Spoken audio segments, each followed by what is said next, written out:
Carolina in Fort Worth calls BZWatchDog.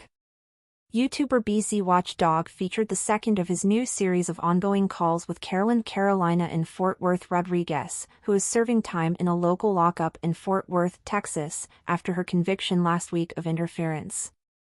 As noted, this was the second call between the pair as BZWatchDog admitted that he misplaced his recording of the first call between the two, recorded Saturday.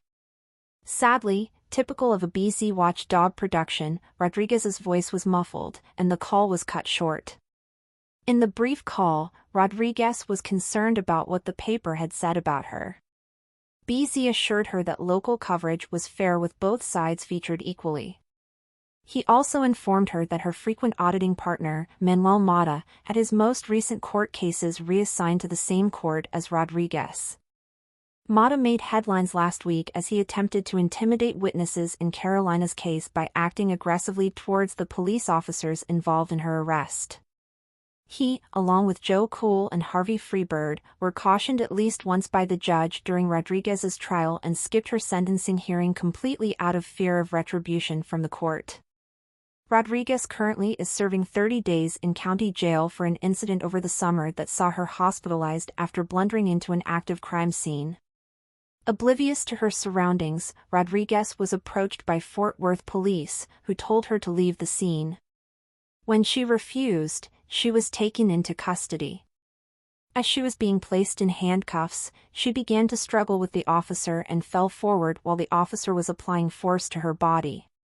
Rodriguez fell face first onto the pavement and was unconscious after hitting the ground. Rodriguez was briefly hospitalized after the incident, and planned mass protests failed to turn up the masses needed to sustain real change with the Fort Worth Police Department. While admitting no wrongdoing, the Fort Worth Police Department reassigned the officer involved in the incident pending the outcome of an investigation. According to BZWatchDog's reporting, when offered a choice between 30 days of probation and 30 days of jail time, Rodriguez chose jail time as she'd be out sooner due to overcrowding. She also opposed limits on her First Amendment auditing that the probation would bring. BZWatchDog filled out the rest of his 8-minute runtime of his latest video with an AI-generated country music song expounding on the legend of Carolina in Fort Worth. Rodriguez has stated that she'll be following up her conviction with a civil suit against the Fort Worth Police Department.